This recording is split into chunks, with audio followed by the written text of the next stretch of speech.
Бұл ғашықтардың ақ махаббатына куә болған өлке. Бұл Қарахан мен Айша бибі жай тапқан жер Тараз даласы.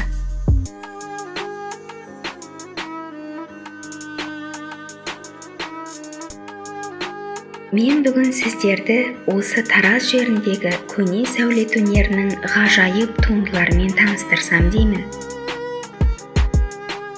Бұл туындылардың сәні мен салтанаты ежелгі сәулетшілердің шеберлігін дәлелдесе, қаланған әрбір тасы қосыла алмай кеткен ғашықтардың ақ махаббатына куә.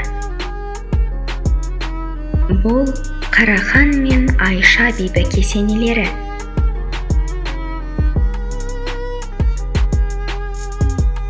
Шамамен 11-12 ғасырларда өмір сүрген, талайлардың қолы жетпеген ару Айша Қараханға жүрегін ашады. Бірақ аяқ асты соғыс басталып, Қарахан батыр ел қорғауға кетеді.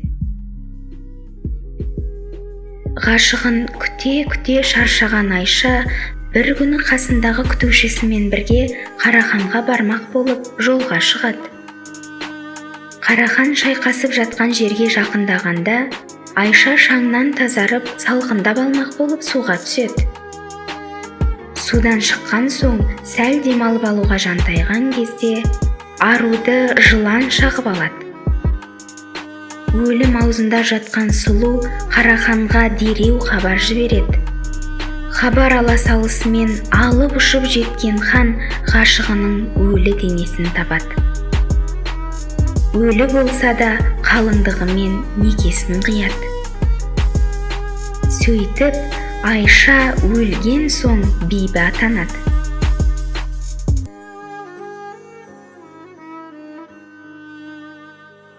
Тарих мұндайды бұған дейін де, одан кейін де көрмеген.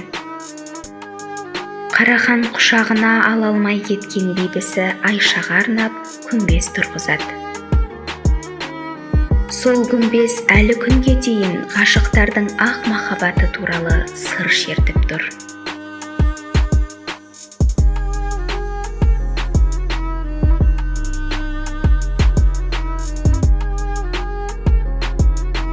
Қарахан кесенесі Айша бибі кесенесінен алыс емес жерде орналасқан. Ал осы қайғылы махаббат оқиғасына куә болған дала Тараз даласы.